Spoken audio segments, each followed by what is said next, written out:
बंधु माने आम नितिदिन जीवनर कथा जदि आपण को कही गाली दौछे ताको दियंतु सुजोग दियंतु से गाली दो जदि आपण ता कथा शुणी किछि रिएक्शन करिवे ताहले से निश्चित सियोर हे जिवो आपण ता कथा को एक्सेप्ट कर नउछंती।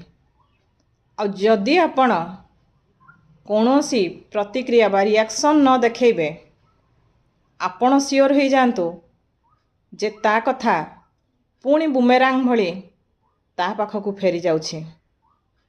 किछि दिन धैर्य धरी कष्ट हब निश्चित मन भितर निश्चित भाव प्रतिक्रिया आसीबो किंतु किछि दिन धैर्य धरी अपेक्षा करि जातु देखिबे ना से निजको निजे अपमान पाइला परी आपे आपे चुप हो जिवो।